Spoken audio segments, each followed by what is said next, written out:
دنیا کی دولت کو اور دنیا کی چیزوں کو نعمت سمجھ کر استعمال بھی کر رہا ہے اور نعمت سمجھ کر اس کے حاصل کرنے کی کوشش بھی کر رہا ہے، لیکن اس کو یہ نہیں معلوم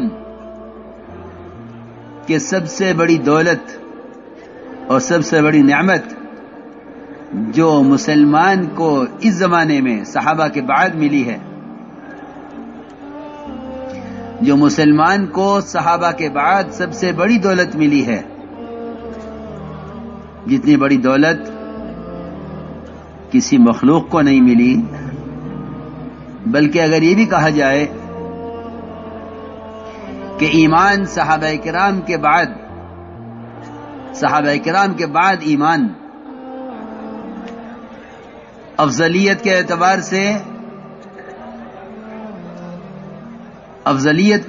سے اور ایمان بالغیب ہونے کے اعتبار سے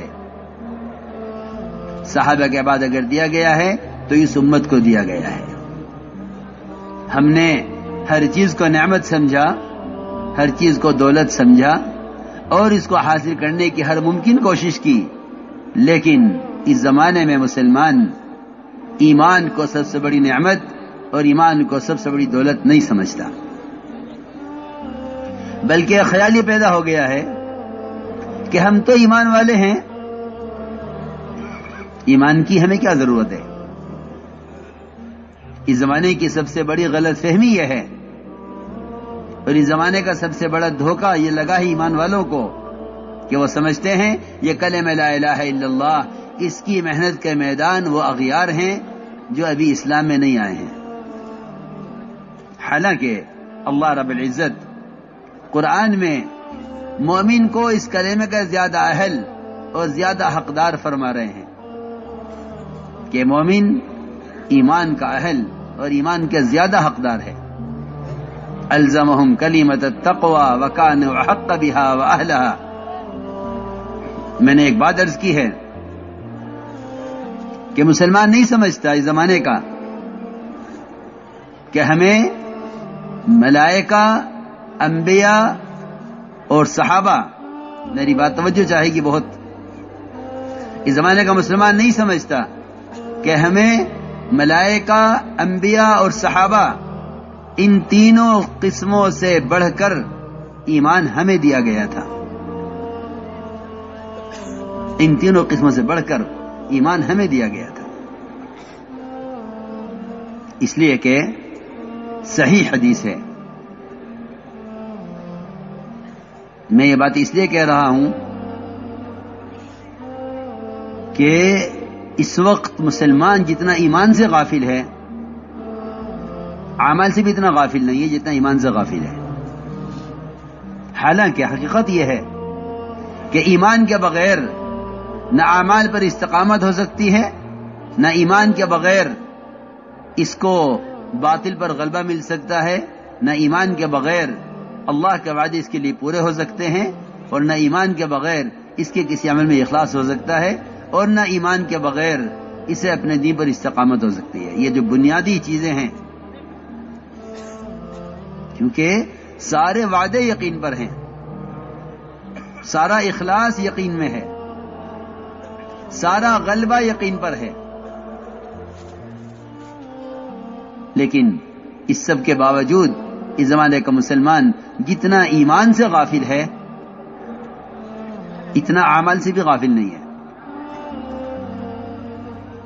حالانکہ میں درمیان میں عرض کر دوں کہ علماء نے لکھا ہے کہ احکام کا علم عمل کے لیے مقصود ہے، بذات خود مقصود نہیں ہے۔ علم برائے عمل ہے، علم برائے علم نہیں ہے، علم برائے عمل ہے۔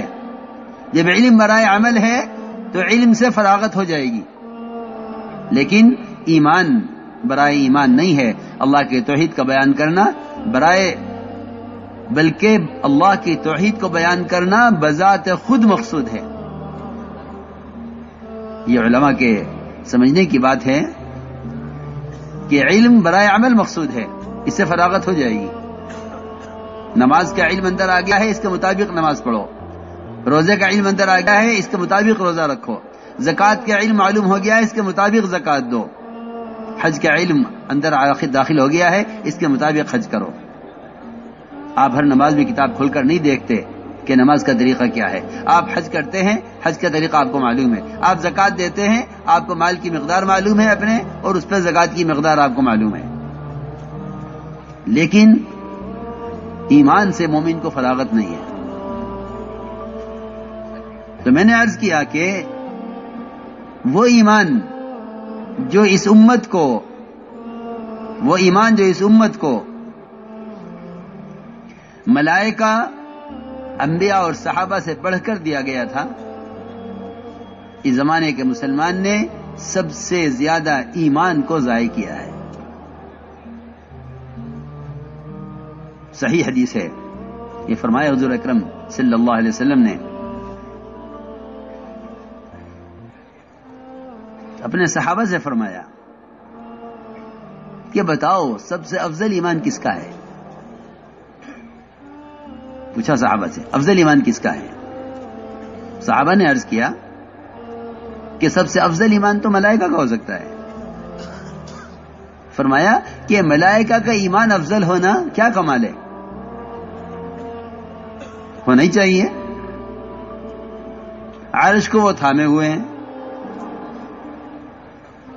ہمیں تو عرش کے وجود پر ایمان لانا ہے کہ ہاں ہے. جنت دوزخ کے وجود پر ایمان لانا ہے کہ ہاں ہے، ہم بغیر دیکھے اس کو کہ ہے. لیکن ملائکہ جو جہنم کی باغیں تھامے ہوئے ہیں، وہ ملائکہ جو جہنم کے عذاب کو بڑھانے اور جہنم کے عذاب کے سارے نظام پر مسلط ہیں، وہ ملائکہ جو ہر وقت رکوع میں یا سجدے میں یا قومے میں یا قاعدے میں یا جلسے میں ہیں، جو سارے غیبی نظام میں فرشتے پھیلے ہوئے ہیں، ان سے بڑھ کر ایمان کس کا ہوگا؟ صحابہ نے عرض کیا کہ یا رسول اللہ، افضل ایمان تو انہی کا ہو سکتا ہے جو ایک اللہ کی مقرب مخلوق ملائکہ ہیں. فرمایا ان کا ایمان ایسا کیوں نہ ہو، اور ان کا ایسا ایمان ہونا کیا کمال ہے؟ ان کا ایمان ایسا ہونا ہی چاہیے کیونکہ وہ سارا غیبی نظام دیکھ رہے ہیں. صحابہ نے سوچ کر عرض کیا کہ پھر تو ایسا ایمان انبیاء علیہ السلام کا ہو سکتا ہے. آپ نے فرمایا انبیاء علیہ السلام کا ایمان ایسا کیوں نہ ہو؟ انبیاء کا ایمان ایسا کیوں نہ ہو کہ ان پر وحی آتی ہے، ان کے پاس ملائکہ آتے ہیں، جبرائیل وحی لے کر آتے ہیں،